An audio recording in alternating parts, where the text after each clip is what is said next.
ایک لکڑہارا سندباد جہازی کی حویلی کے پاس سے گزرتے ہوئے کہنے لگا، اے اللہ، میں صبح سے شام تک محنت کرتا ہوں، پھر بھی پیٹ بھر روٹی نہیں ملتی، جبکہ سندباد جیسے امیر لوگ سارا دن آرام کرتے ہیں، پھر بھی ان کے پاس بہت پیسہ ہوتا ہے۔ اتفاق سے یہ الفاظ سندباد نے سن لیے اور بوڑھے کو اندر بلا کر اس کی تواضع کی، پھر اسے تمام سفروں کے دوران پیش آنے والے مصائب کی رداد سنائی۔ 7ویں سفر کے دوران سندباد کو پیش آنے والے واقعات کی ڈیٹیل اس ویڈیو میں بیان کی جائے گی۔ 6 سفر کے اختتام پر خلیفہ ہارون الرشید نے اسے ملاقات کا شرف بخشا تھا، جس سے تاجر برادری میں اس کا وقار بڑھ گیا۔ ایک دن خلیفہ ہارون الرشید کے پیغام پر وہ ان کے دربار میں پہنچا۔ انہوں نے فرمایا، سندباد، میں چاہتا ہوں کہ میرا جوابی خط بھی سر اندیب کے مہاراجہ تک تم ہی پہنچاؤ۔ خلیفہ کا فرمان سن کر اسے بہت خوشی ہوئی۔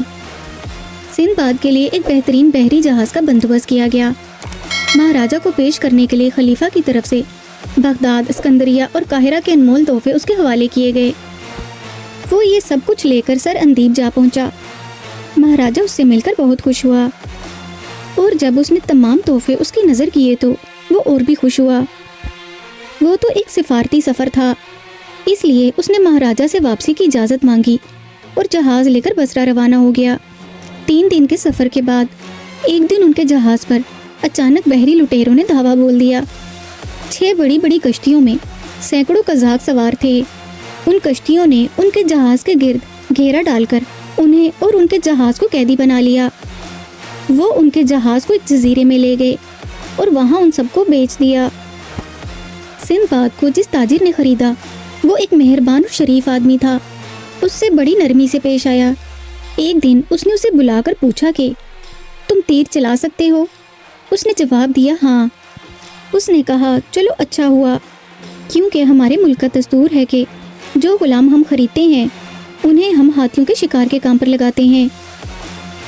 ہاتھی مار کر ہم ان کے قیمتی دانت حاصل کرتے ہیں اور اس آمدنی میں سے کچھ رقم ان سمندری لٹیروں کو بھی دیتے ہیں۔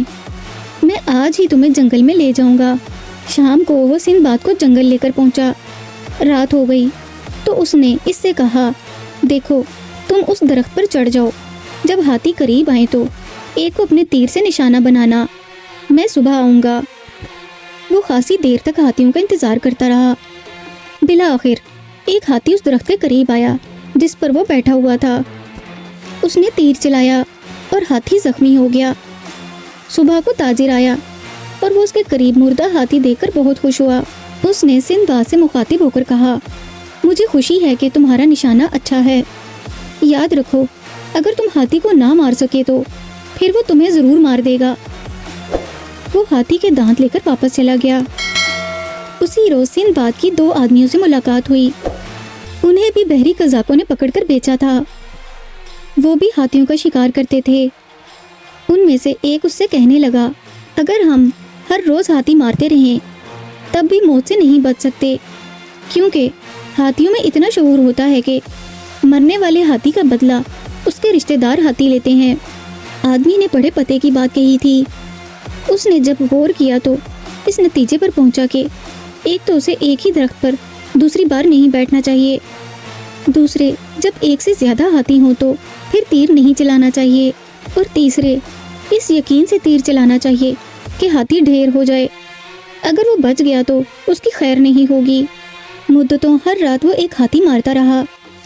تاجر اس بات سے بہت خوش تھا۔ اس نے سندباد کی تعریف کی اور کہا کہ آئندہ ہر 10 ہاتھی دانتوں میں سے ایک دانت اس کا ہوگا۔ جب وہ 100 دانت جمع کر لے گا تو اسے آزاد کر دے گا، اور وہ 100 ہاتھی دانت بھی اپنے ساتھ لے کر جا سکے گا۔ اس کی قسمت اچھی تھی، وہ تقریباً 100 ہاتھی دانت جمع کر چکا تھا، مگر ایک دن ایک ہاتھی زندہ بچ کر بھاگ نکلا۔ دوسری رات جنگل میں بڑا ہنگامہ تھا۔ سینکڑوں ہاتھی اس کی تلاش میں سرگرداں تھے۔ تمام ہاتھی اس درخت کے گرد جمع ہو گئے جس پر وہ چڑھا ہوا تھا۔ وہ سمجھ گیا کہ اس کی شامت آ گئی تھی۔ ہاتھی درخت کے نزدیک آتے گئے۔ اس نے صورتحال کو سمجھا اور کوئی تیر نہ چلایا۔ سچ تو یہ ہے کہ اس کی دور اندیشی کی وجہ سے اس کی جان بچی۔ پھر سب ہاتھیوں نے مل کر اس درخت کو جڑ سے اکھاڑ ڈالا۔ وہ دھڑام سے زمین پر گرا۔ ایک ہاتھی نے اسے سونڈ سے اٹھا کر اپنی پیٹھ پر بٹھا لیا۔ اور پھر وہ ایک قطار بنا کر چل دیے۔ جنگل عبور کرنے کے بعد آخرکار پہاڑوں سے گھری ہوئی ایک وادی میں پہنچ کر سب ہاتھی رک گئے۔ سندباد نے سن رکھا تھا کہ ہاتھی اپنے مرگھٹ میں جا کر مرتے ہیں۔ اس روز ایسا منظر وہ اپنی آنکھوں سے دیکھ رہا تھا۔ سینکڑوں کیا ہزاروں ہاتھی وہاں مر چکے تھے۔ دوسرے ہاتھی اس کے چاروں طرف گھیرا ڈالے ہوئے تھے، لیکن کسی نے اسے چھوا تک نہیں تھا۔ ایسا لگا کہ وہ نگاہوں میں اسے کہہ رہے ہوں کہ وہاں دیکھو، ہزاروں ہاتھی دانت پڑے ہیں، وہ اٹھا کر لے جاؤ، مگر ہمیں مت مارو۔ یہ منظر دیکھ کر اس کی آنکھیں آنسوؤں سے بھیگ گئیں۔ وہ ندامت کی تصویر بن چکا تھا۔ ہاتھی اس کے جذبات کو بھانپ گئے۔ ایک طرف ہاتھیوں کا گھیرا ٹوٹا اور جس ہاتھی پر وہ سوار تھا وہ اسے لے کر چل پڑا۔ 2 ہاتھی اور ساتھ چلنے لگے۔ جنگل کے کنارے پر جا کر اس ہاتھی نے اپنی سونڈ سے سندباد کو اٹھا کر آہستہ سے زمین پر ڈال دیا۔ سندباد نے اللہ کا شکر ادا کیا۔ وہ ہاتھیوں کا پیغام سمجھ چکا تھا، چنانچہ وہ اپنے آقا اور ہاتھی دانت کا کاروبار کرنے والے دوسرے تاجروں کو ہاتھیوں کے اس مرگٹ میں لے گیا۔ وہ وہاں پر ہزاروں ہاتھی دانت دے کر ہکا بکا رہ گئے۔